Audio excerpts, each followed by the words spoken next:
미 조지아주 이민당국 구금시설에 있는 한국인 근로자 300여 명이 이르면 미국 시간으로 10일엔 한국행 전세기를 탈 수 있을 걸로 보입니다.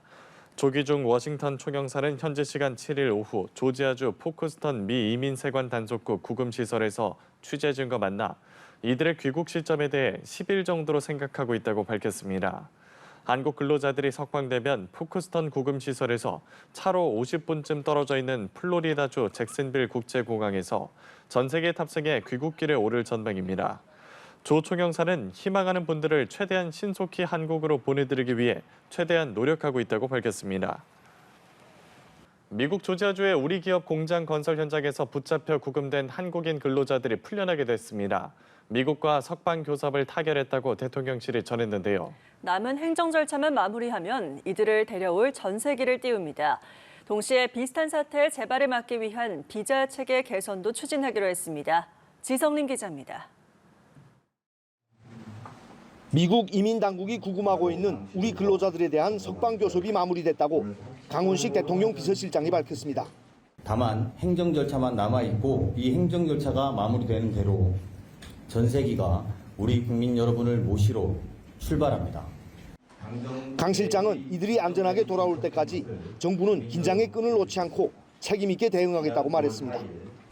그러면서 정부는 피구금 국민들의 신속한 석방과 해당 프로젝트의 안정적 달성을 위해 모든 대책을 실천력 있게 이행하겠다고 다짐했습니다. 미국에서 한국인 근로자가 무더기로 구금된 초유의 사태인 만큼 재발 방지를 위한 대책에도 공을 들일 방침입니다. 이를 위해 산업부, 관련 기업 등과 공조해 대미 프로젝트 관련 출장자의 체류 지휘와 비자 체계를 점검하고 이를 개선하는 방안을 추진하기로 한 겁니다. 김민석 총리도 근본적인 대책 마련의 필요성을 강조했습니다. 사안이 조속하게 해결되어도 그 이후에 유사 사례가 재발하지 않도록 근본적인 대책을 당정대와 함께 마련하도록 최선을 다하도록 하겠습니다. 앞서 미국 이민당국은 현지 시간 4일 조지아주에 있는 한국 기업의 배터리 공장 건설 현장에서 대대적인 불법 체류자 단속을 벌여 한국인 근로자 300여 명을 체포해 구금했습니다. 이에 이재명 대통령은 미국의 법 집행 과정에서 우리 국민의 권익과 대미 투자 기업의 경제 활동이 부당하게 침해돼서는 안 된다며 이번 사안의 조속한 해결을 위해 총력 대응하라고 지시한 바 있습니다. 이에 따라 정부는 주미대사관 총영사를 급파해 현장 대책반을 꾸리고 박윤주 외교부 1차관이 앨리슨 후커 미 국무부 정무차관과 통화하는 등 비상대응에 나섰습니다. 연합뉴스TV 지성림입니다. 미국 이민당국의 한국인 근로자 구금 사태가 한미 간 석방교섭 타결로 일단락된 가운데 조현 외교부 장관이 오늘 미국 워싱턴으로 출국합니다. 복수의 외교 소식통에 따르면 조 장관은 오늘 오전 국회 외교통일위원회 전체회의에 참석해 한국인 구금 사태 관련 현안 질의에 답한 뒤 오후에 워싱턴 DC로 향합니다. 조 장관은 마코 루비오 국무장관을 비롯한 미 행정부 관계자들과 만나 한국인 석방 문제의 행정 절차를 마무리하기 위해 미 측의 협조를 구할 예정입니다. 조 장관은 이에 앞서 LG에너지솔루션 관계자와 면담하고 외교부 차원의 지원 대책 등을 논의하기도 했습니다. 네, 미국 이민당국의 한국인 구금 사태 파장이 커지는 가운데 강훈식 비서실장이 석방 교섭이 마무리됐다고 발표했습니다. 이번 사태가 한미 관계에 어떤 영향을 미칠지 주목되는데요. 오늘 조한범 통일연구원 석좌연구위원과 자세한 내용 짚어보겠습니다. 안녕하십니까? 어서 오십시오. 안녕하세요. 자, 먼저 미국 조지아 구금 사태 관련 얘기부터 좀 해보겠습니다. 예. 오늘 고위 당정대 협의회가 열렸었고 거기서 나온 대통령실 강훈식 비서실장의 발언이었는데 미국의 구금된 한국인 근로자 석방 교섭이 신속하게 진행이 마무리됐다면서 전세기 파견도 그렇고 비자 체계 개선 방안까지 언급을 했습니다. 먼저 이번 교섭이 좀 빠르게 진행되는 모습인데 그 배경 좀 짚어볼까요? 이게 사건 자체가 해프닝이거든요. 왜냐하면 첫 번째 트럼프 정부는 이 피하 구별이 없어요. 동맹에 대한 배려가 일단 없습니다. 피하 구별이 없다. 네. 두 번째는 경제 부흥 정책도 있지만 또 트럼프 대통령이 가장 지지층에게 호소력 있는 게 이제 제조업 부활과 이민자 단속이에요. 여기 두 개가 다 걸려 있거든요. 그러니까 제조업 부활을 하려면 지금 외국 투자를 받아가지고 공장을 져야 되는데 이 공장을 지면 이 공장을 짓는 목표는 뭐냐면 여기에 많은 미국 노동자들이 이제 취업을 한다. 이게 목표거든요. 근데 이민자들이 불법 이민자들이 이거를 막고 있다고 판단하고 있는 거고 그러니까 앞뒤 가리지 않고 저기에 불법 이민자, 그러니까 제대로 된 비자가 없는 사람들이 많다라고 신고가 들어오니까 이민 단속국이 장기간 내사를 했던 거고 알고 보니까 상당 부분 타당성이 있는 거고 그러니까 이제 들이닥쳐서 사실은 이제 사상 초유의 그러니까 이민 단속국은 처음에 했을 때 뭐 어마어마한 건수를 올렸다고 생각할 거예요. 본인들의 일을 한 거니까. 그렇죠. 근데 이제 내막을 들여다보면 지금 저 공장 빠르게 효율적으로 건설하고 운영을 하기 위해서는 미국의 복잡한 비자 체계 이걸 우회하는 방법이 이제 ESTA라든지 비연 비자 같은 것들이고 불법이 목적이 아니고 저 사업 추진을 위해서 그 틈새를 이용을 한 건데 그걸 이제 불법이라고 그러니까 효율성을 규정을 하고. 위해서. 그렇죠. 그렇죠. 이제 일반적인 불법 노동자하고 다르죠. 저거는. 그러니까요. 그런 상태에서 그냥 그 일이 들이닥쳤기 때문에 트럼프 대통령도 사실은 한쪽으로는 자기의 이민 단속 성과를 올려줬지만 한쪽으로는 황당한 거죠. 돈 투자하고 건물을 짓고 이 미국 제조업 부활시키려고 그 효율성을 위해서 저렇게 했는데 그걸 쳐버리니까 자기들도 황당한 거죠. 그러니까 우리 사실. 입장에서는 트럼프 정부가 지금 아까 저희가 보도한 대로 미국 정부가 이 보면은 이 실시한 조지아주에 LG하고 현대차가 6조 원 투자에 건설 중인 거잖아요. 그 효율성을 또 위해서 방금 말씀하신 대로 그렇게 진행이 되고 있었던 예. 거고. 그러면은 미국 정부가 그런 것들은 좀 가르마를 타준다든가 뭔가 조치를 취해준다든가 뭔가 그거는 관리를 해줘야 된다는 생각이 드는데 그건 어떻게 좀 봐야겠습니까? 지금 제일 심각한 문제가 트럼프 정부 내 컨트롤 타워가 없어요.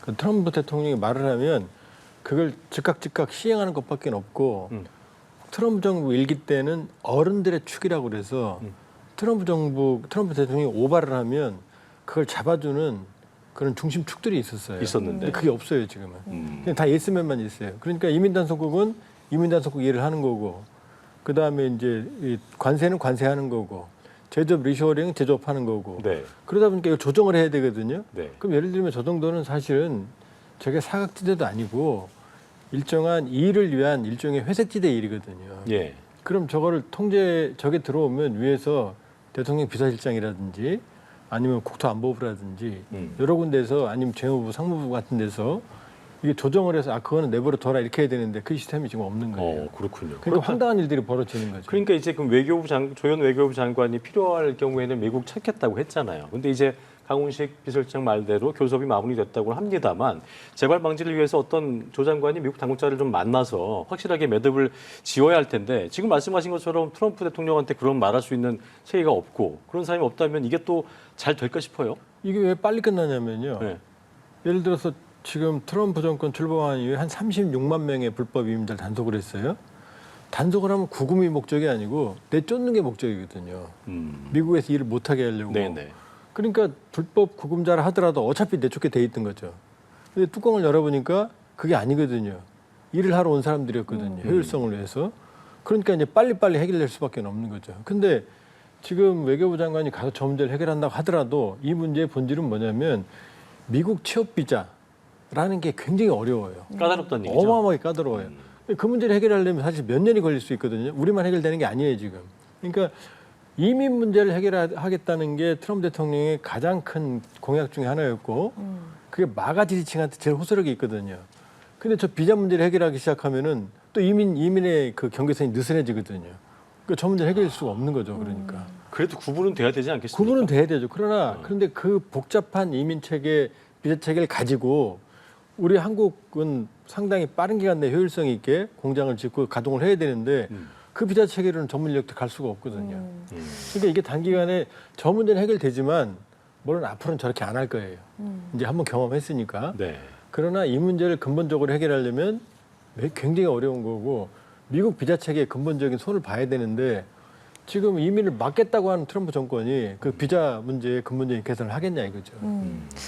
그래서 저희가 지금 상황을 좀 다시 설명해 드리자면 미국 이민 당국이 현대차와 LG압작 공장에서 대규모 단속을 벌였습니다. 그래서 475명이 체포가 됐는데 이 가운데 300여 명이 한국인인 것으로 확인이 됐습니다. 이 과정에서 지금 그 체포된 한국인들이 체인이 손발에 묶였고 그렇게 버스로 실려가는 좀 그런 장면들도 공개적으로 나오지 않았습니까? 이런 걸 공개적으로 보여주는 것 또한 의도가 있다라고 봐야 되는 걸까요? 그러니까 동맹을 망신 주려고 하는 게 아니고 지금 이민자 단속을 이렇게 잘하고 있다는 게 트럼프 대통령의 제일 큰 지지 기반 확대의 그 자원이거든요. 그러니까 한국인이든 아니든 동맹이든 아니든 이게 단일 규모의 그 작업 현장에서 사상 최대의 불법 이민자 단속이거든요. 그러니까 초기에는 그 성과를 내보인 거죠. 우리가 해냈다고. 근데 뚜껑 열어보니까 이거 죄 있는 사람들이 아니고 정말로 미국이 원하는 그 제조업 부활, 트럼프가 원하는 일 하러 온 사람들이거든요. 그러니까 지금 머쓱하잖아요. 지금 그다음에 없잖아요. 지금 꼬리가 내려가잖아요. 그러니까 지금 이 걱정입니다. 왜냐하면 아무런 통제 시스템, 전략적 판단 이런 게 없이 그냥 우후죽순으로 트럼프 대통령 말 한마디에 움직이는 체제가 돼버리고 말씀드렸지만 컨트롤 타워가 없다 보니까 조정 기능에 한계가 있는 거예요 지금. 지지층 볼 때는 그 이민 단속 나 잘하고 있어 보여주는 건데 알고 봤더니 투자를 위해서 온 거예요. 그렇다면 이 마이너스죠. 풀어줘야 되니까 예. 그렇다면 이들을 풀어주게 된다면 지지층 입장에서는 아니 이민자 단속한다고 했는데 어떻게 된 거냐라고 한다면 또 그것도 꼬이게 될 거고 그게 또 스텝이 꼬일 테고. 딜레마죠. 이 사건의 발단이 지금 미국의 극우, 우익 그러니까 마가 지지층 인사가 고발을 해서 이걸 가지고 몇 달 동안 내살했다는 거 아니에요. 그러니까 지금 만일에 풀어주게 되면 풀어줄 수밖에 없죠. 그리고 풀어준다 하더라도 어차피 불법 이민자는 내보내게 돼 있거든요. 그러니까 그 절차보다 빨리 나온다는 거지 어차피 나올 사람들이에요. 근데 궁금한 거는 내사를 했잖아요. 예. 근데 알고 봤더니 여기는 이제 투자를 위해서 온 거니까 그걸 단속하기 전에 대통령하고 얘기를 해서 이거 어떻게 한다라고 좀 그렇게 결정을 해야 되지 않을까요? 그 과정은 없던 걸까요? 그게 지금 문제인 거예요. 그 판단을 서는 시스템이 없는 거예요, 지금. 그러니까 무조건 건수를 채워라죠. 그러니까 왜 아주 극단적인 인권 유린 사태도 벌어지잖아요. 부모 자식 떼놓고 예를 들면. 그러니까 지금 사실은 트럼프 대통령이 지금 뭐 주방위군 투입 같은 것도 다 불법이거든요. 네. 그럼 불법까지 횡행하는 판에 지금 어차피 법률적인 잣대를 들이대면 EST 비자나 비원 비자를 가지고 현장에서 일하는 건 문제 소지가 있거든요. 예. 그러니까 이민 단속국은 그냥 신나서 단속을 한 거죠. 한마디로 말하면. 그러니까 지금 말씀해 주시는 게 결국은 컨트롤 타워의 부재가 이런 문제를 낳게 된 것이다라고 볼 수 있을 것 같은데 사실은 이것이 단순한 이민 문제를 넘어서요. 한미 양국 간의 신뢰의 문제도 있지 않겠습니까? 지금 뭐 마무리가 되어 가고 있다라고는 볼 수 있지만 남은 신뢰에 대한 문제는 좀 어떻게 해결해야 될까요? 그건 트럼프 대통령 임기 남은 4년 반 동안 내내 신뢰 얘기는 있을 거예요. 왜냐하면 트럼프 대통령은 피와 구별이 없거든요. 동맹이든 아니든 그다음에 기존 합의도 언제든 깰 수 있거든요. 지금 관세도 합의했지만 언제든 미국이 다시 이걸 손댈 수 있는 여지들이 예, 남아 있거든요. 예. 그러니까 이 신뢰 얘기는 이건 우리뿐만이 아니고 전 세계가 트럼프 대통령 4년 반 동안 신뢰 얘기가 있는 거예요. 그러니까 그걸 전략적으로 전술적으로 우리가 잘 활용하고 아니면 그 문제를 해결하는 수밖에 없는 거지. 지금 우리만 해서 뭐 앞으로 뭐 신뢰 얘기 우리 없어야 돼 이게 해결되질 않아요. 이게 지금 현실입니다. 그렇다면 만약 이게 전 세계를 나중에 보내게 돼서 그 우리 국민들을 데리고 온다면 어쨌든 거기는 좀 인력이 필요한 상황이고 그렇다면 한국 인력들이 가야 될 텐데 이런 사태가 반복되면 안 될 것이고 또 여기 꼭 이곳만 공장이 있는 게 또 아니기 때문에 이런 비단 사태가 이번에만 일어나는 게 아닐 수도 있는 부분이니까 그런 투자 협력으로 오는 뭐 어떤 인력들에 대해서는 비자를 좀 내준다든가 이렇게 갈지 어떻게 좀 저희가 봐야겠습니까 앞으로? 이제 지금처럼 편법은 안 통하겠죠. 그러니까 편법을 일부 쓰더라도 효율성, 결과의 효율성을 그동안 추구해 왔다 그러면 이제 그게 안 통하는 거죠. 저 사건이 벌어지니까. 지금 저기서 체포된 분들이 그냥 일하러 가서 아무런 그냥 평범한 시민들이에요. 그러니까요. 근데 범죄인들처럼 지금 체포당한 거거든요. 그럼 누가 가려고 그러겠어요? 그 ESTA나 비원 비자로. 그러니까 이제는 이 문제에 대해서 이제는 미국과 협의를 해서 실무적으로 어느 정도 문제를 뭐 근본적으로 해결은 안 되더라도 일종의 뭐 합의를 한다든지 이런 게 있더라 하더라도 재발 가능성이 있는 거고요. 시간도 꽤 걸릴 그렇죠. 것이고. 그리고 이제 문제는 뭐냐면 효율성을 위해서 편법을 쓰는 건 이제 안 되는 거죠.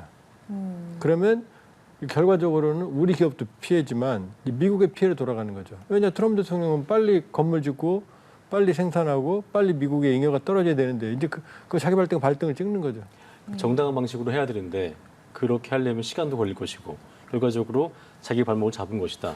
어디든 회색지대는 존재하거든요. 그러니까 불법과 합법 사이에 회색지대는 존재하고 예, 예. 그게 긍정적일 경우에는 묵인을 하는 거거든요. 근데 지금 그 부분을 건드렸거든요. 그러면 이제는 뭐 우리 기업은 기업들이 시간이 더 걸릴 거고 네. 미국은 미국대로 이제 성과가 나는데 시간이 더 걸리겠죠. 그러니까 한마디로 자기 발등을 찍은 거예요. 그럼 앞으로 한미 교섭이 좀 이 관련돼서 어떻게 좀 진척이 될 거라고 좀 예상하세요? 개인적으로? 어쨌든 이런 일은 재발되지 말아야죠. 아마 여기 말고도 아마 다른 데 또 있을 가능성이 있어요. 이런 사례가 그렇죠. 왜냐하면 그동안 이게 관행이었을 테니까. 그러니까요. 그러면 이제 그 부분은 빨리 현장 조치가 이루어져야 되고 아니면 미국도 트럼프 대통령이 이민 단속이라는 걸 자기 트레이드 마크로 내세웠으니 그걸 거둬들이기는 어려워요. 그러니까 비공식적으로라도 일단 이 문제에 대해서는 당장에 재발 방지 문제를 해야 되는 거고 중장기적으로는 어쨌든 4년 반이라는 시간이 남았으니까 좀 더 안정적인 지도적 장치를 고민해 봐야 되는데 쉬워 보이지는 않는다. 이렇게 볼 수 있습니다. 알겠습니다.